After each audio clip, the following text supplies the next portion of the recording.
He was born in India. He loved cricket, not coding. He was soft-spoken, not loud. And yet, he became the CEO of Microsoft, one of the most powerful companies in the world.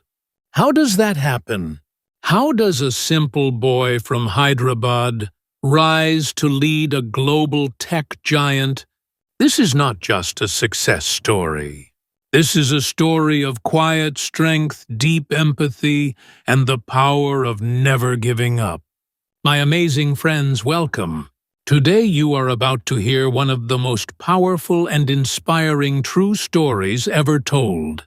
And it will help you learn English, build your vocabulary, and practice your listening skills all at once. I'm so happy you're here. This is Learn English with Stories. 365, the place where real stories bring English to life, and where every lesson is also a journey of the heart. In today's episode, we dive into the real story of Satya Nadella. You may know him as the CEO of Microsoft. But do you know what he went through to get there? Do you know about the struggles he faced, the pain he carried, the choices that shaped him? From quiet boy to world leader, this is a journey of belief, love, and transformation. So sit back, open your heart, and get ready to feel inspired. This story will not only improve your English, it might just change how you see your own life. Let's begin. Part 1, Childhood. He was not born into wealth or power. He was not a child genius or a tech prodigy. He was just a curious boy growing up in Hyderabad, India. His name was Satya Nadella. And like many children in India, he lived a simple life filled with school cricket and dreams. Satya was born on August 19, 1967. His father was a government officer and his mother was a Sanskrit lecturer. They lived a middle-class life focused on education, honesty, and quiet discipline. From a young age, Satya showed signs of deep curiosity. He was not loud. He was not the center of attention. But he was always watching, always thinking. He loved to read. He loved to ask questions. And he loved cricket. In fact, if you had asked him as a boy what he wanted to be, he would not have said CEO. He would have said cricketer. Cricket was his passion. He practiced daily. He dreamed of wearing the Indian jersey, but something else was quietly growing inside him. A love for learning, especially science and technology. At school, Satya was not always at the top of the class, but he was deeply motivated. He didn't give up easily. He didn't stop when things got difficult. He kept learning one step at a time. His teachers noticed his focus. He wasn't the loudest, but he was serious. He was kind, and he cared deeply about doing things well. When he finished high school, he joined the Manipal Institute of Technology to study electrical engineering. It wasn't an easy path. He had to compete with thousands of bright students. But he worked hard. He showed up. He listened. He learned. And slowly, he started to dream bigger. He began thinking beyond Hyderabad, beyond India. What if there was more? What if he could see the world? What if he could build something that made life better for others? These questions stayed with him. They followed him into college, and they would one day take him to a land far away, a place where everything would be different, difficult, and life-changing. But before that journey began, Satya learned something important in his childhood. Success is not about being the loudest. It's not about being the smartest in the room. It's about showing up, working quietly, caring deeply, and never stopping. Part 2: Early Struggles. When Satya Nadella moved to the United States for higher studies, everything changed. He left behind his family, his friends, his language, and his familiar world in India. He arrived in Milwaukee, Wisconsin to study computer science at the University of Wisconsin-Milwaukee. It was a cold city, full of snow, silence, and strangers. For the first time, Satya felt truly alone. The culture was different. The food was strange. The classrooms were fast and competitive. He spoke English, but with a strong accent. Some students couldn't understand him. Some didn't even try. It was hard. Every day felt like a challenge. But Satya did not give up. He woke up early. He studied late. He spent hours in the computer lab trying to understand every line of code. He asked questions even when he felt nervous. He failed sometimes, but he always tried again. Slowly he began to adjust. He found a rhythm. He started to enjoy programming. He started to believe that maybe he had found something he was truly good at. But life was not only about studies. He missed home.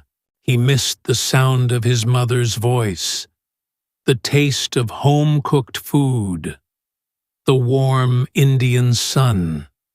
There were nights when he felt lost, nights when he wondered if he had made the right choice.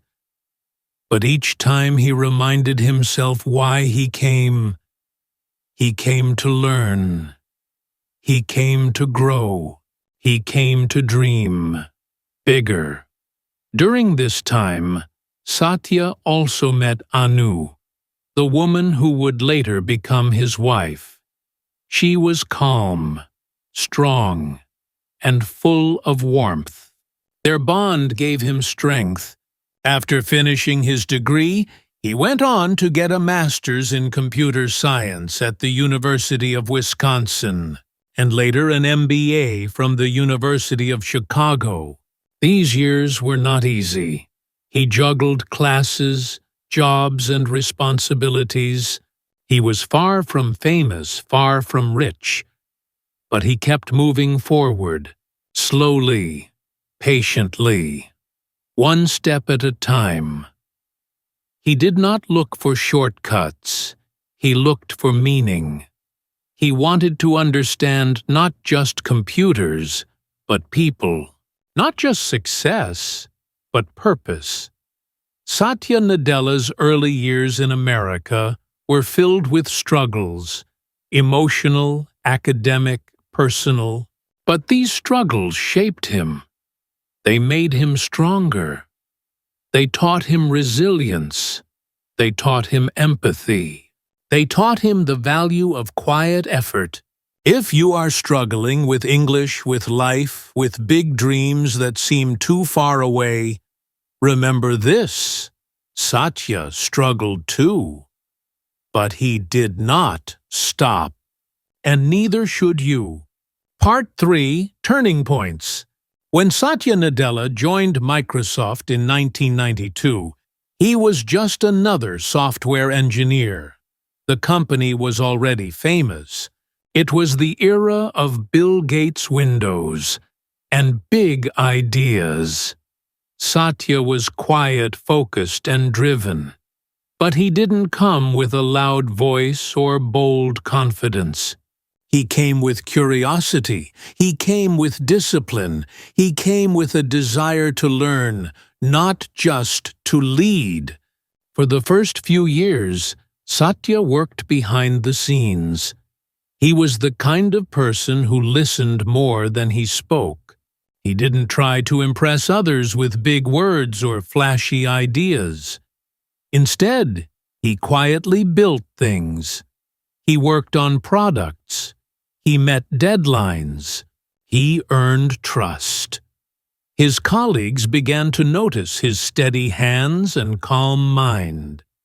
But the real turning point in his life wasn't inside the office. It was inside a hospital room. Not long after he started at Microsoft, Satya and his wife Anu had their first child, a son named Zain. But something went wrong during birth. Zain was born with cerebral palsy. He couldn't walk. He couldn't talk. He would need a wheelchair and full-time care for the rest of his life. Everything changed in that moment. Satya was heartbroken. He was confused. He was angry. Why had this happened? What had they done to deserve such pain? At first, Satya focused on his own sorrow. He felt helpless. He buried himself in work. But Anu was different. She stayed strong. She focused completely on their son. She didn't ask, "Why us?" She asked, "What does he need?" Watching her, Satya slowly began to understand something deeper. He realized he had to shift his thinking.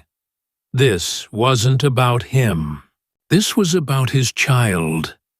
This was about love, responsibility, and service. That realization changed him not just as a father, but as a human being. It taught him empathy. It taught him patience.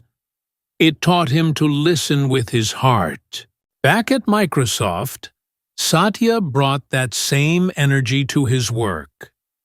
He became known not just as a smart engineer, but as a compassionate leader. He didn't chase power. He built trust. He didn't push people down. He lifted them up. As the years passed, Satya rose through the ranks. He led teams, managed projects, and took on bigger roles. One of his biggest achievements was leading Microsoft's move into cloud computing. Many people didn't understand it at first, but Satya saw the future. He believed that cloud technology could change everything. And he was right. Under his leadership, Microsoft's cloud business exploded. He made big ideas real. He helped the company adapt to a new world, quietly, effectively. But it was still a surprise when in 2014, Satya was named CEO of Microsoft. Many people asked Satya who. He wasn't famous. He wasn't flashy. He didn't even look like a typical CEO. But the people who worked with him knew the truth. Satya had earned every step of his journey. He wasn't loud. He wasn't fast, but he was thoughtful, humble, and full of heart. Becoming CEO was not the end of the story. It was just another turning point, a moment where everything could have gone wrong or completely right. The boy who once struggled with loneliness in Wisconsin, the father who learned empathy through pain, the engineer who built quietly in the background, was now standing at the top. But even there, he did not raise his voice. He raised his values. He didn't change himself to fit the role. He changed the role to fit what he had become: a human-first leader, a learner, a listener, and it all began with a moment of heartbreak that taught him to see the world with different eyes. Part 4. The Rise to CEO. In 2014, Satya Nadella became the CEO of Microsoft. For many people, it was a surprise. Microsoft was one of the biggest tech companies in the world. It had changed how we use computers, how we work, and how we live. But recently, the company had been struggling. People said it had lost its way. Its products were no longer exciting. Its culture had become slow, defensive, and full of internal battles. Microsoft needed a new direction. And into that storm stepped a quiet man with a calm voice and a different way of thinking. From the very beginning, Satya Nadella did something most CEOs never do. He started by listening. He didn't walk in and shout orders. He didn't try to act like a hero. Instead, he asked questions. He met with employees. He wanted to understand how they felt, what they needed, and what was holding them back. He read deeply. He reflected. And he returned to a powerful idea that had helped him through his own life: empathy. He believed that empathy was not just a soft skill. It was a superpower. It was the key to understanding people, solving problems, and building things that truly matter. One of the first things Satya changed was the company culture. Microsoft had become a place where teams competed with each other instead of working together. There was fear. There was pride. Satya wanted to replace that with humility and curiosity. He started saying 3 simple words: learn it all. He believed that the best people were not those who already knew everything, but those who were hungry to learn more. He encouraged his teams to be open to take risks, to make mistakes, and to keep learning. Slowly, the atmosphere began to shift.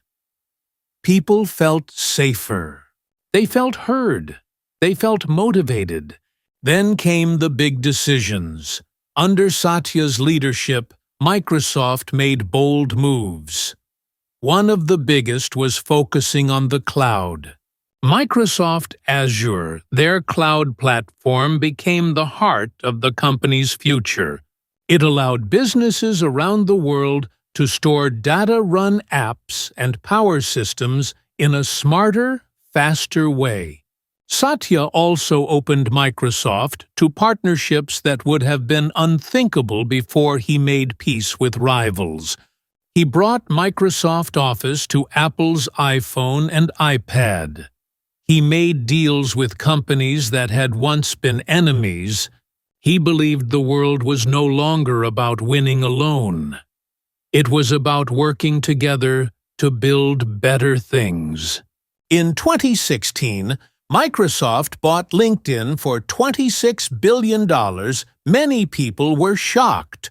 Why buy a social network for professionals? But Satya had a vision. He believed that connecting work, learning, and people was the future. He saw possibilities others didn't. That's what made him different. That's what made him powerful.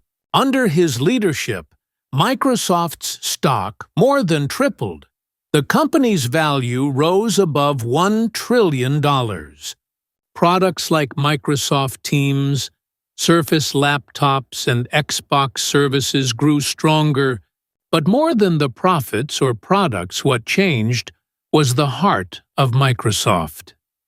It became a place of purpose again, a place where people felt they were building something meaningful. And through it all, Satya remained grounded. He didn't shout. He didn't take credit. He often quoted poetry in interviews. He spoke about kindness. He admitted mistakes. He shared stories about his son, his family, his challenges. He reminded everyone that behind every product was a human being, and that leadership was not about control. It was about care. He also led during times of crisis. During the COVID-19 pandemic, Satya helped Microsoft adapt quickly. They supported remote work around the world. They offered services for free to schools and hospitals. They used their tools to help people connect, learn, and stay safe. Satya didn't panic. He guided with calm and clarity. His leadership during the crisis earned deep respect. The boy who once dreamed of cricket was now leading one of the most powerful companies on earth. But he never forgot where he came from. He didn't try to become someone else. He led with his true self. Quiet, thoughtful, purposeful. Satya Nadella didn't rise because he was the loudest. He rose because he understood what people needed. He understood that technology is about humans, not just machines. He understood that leading is about lifting others. In a world full of noise, he became a powerful voice, not by shouting, but by listening, not by demanding, but by serving. And in doing so, he transformed not only Microsoft, but the meaning of leadership itself. Part 5: Legacy and Leadership.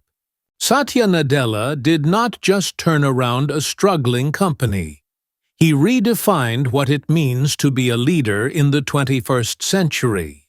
He proved that you don't need to be the loudest person in the room to have the biggest impact. You don't need to lead with fear to earn respect. You don't need to chase power to become powerful.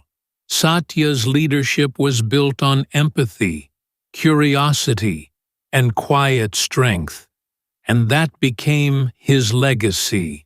One of the most powerful lessons Satya teaches is the importance of mindset. When he became CEO, he introduced the idea of a growth mindset to Microsoft. This idea, made famous by psychologist Carol Dweck, says that our abilities are not fixed. We can learn, we can improve, we can grow. Satya embraced this fully. He didn't just want Microsoft employees to know more. He wanted them to want more to grow, to ask, to try to fail, and to get back up again. This changed everything. Teams started to experiment more. Managers began to listen more. Innovation returned. He also focused on accessibility. Satya didn't just want Microsoft to build products for the average user. He wanted the company to create technology for everyone, including people with disabilities. This was deeply personal for him. His son, Zain, who used a wheelchair and required special care, inspired him to think differently. Satya believed that technology should serve people, all people. Under his leadership, Microsoft developed features for the visually impaired, tools for people with limited mobility, and programs that made learning easier for children with special needs. This wasn't about charity. This was about justice. It was about making sure no one was left behind. Satya also brought mindfulness into the world of business. He often speaks about the importance of staying present, staying grounded, and reflecting deeply. He reads poetry. He shares stories about family. He talks openly about pain, joy, and balance. In a world that often values speed over depth, Satya reminds us to slow down and think, to pause and listen, to lead with heart. He has written a book called Hit Refresh, where he talks about his life, his journey, and his vision for the future. In it, he explains how businesses must constantly refresh themselves, just like a computer. They must stay flexible, open, and alive. This message is not just for companies. It's for all of us. No matter where you are in life, you can hit refresh. You can start again. You can grow. What makes Satya Nadella's legacy so powerful is that it's not based on numbers, it's based on people.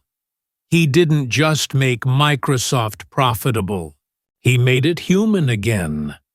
He turned it into a place where people feel valued, included, and inspired. And he did it, not with noise, but with wisdom, not with fear, but with faith, not with ego, but with empathy. Today, Satya continues to lead Microsoft with the same quiet strength that has guided him all along. But beyond the titles and the success, he remains a husband, a father, a learner, and a dreamer. He knows that leadership is not about reaching the top, it's about lifting others up. His story reminds us that greatness doesn't always shout. Sometimes it whispers. And those whispers can move the world. Conclusion, life lesson, and reflection. Satya Nadella's story is not just a story of success. It's a story of quiet courage, deep empathy, and the power of never giving up. He was a simple boy from India. He loved cricket. He dreamed quietly. He failed. He struggled. He lost. But he kept learning. He kept believing.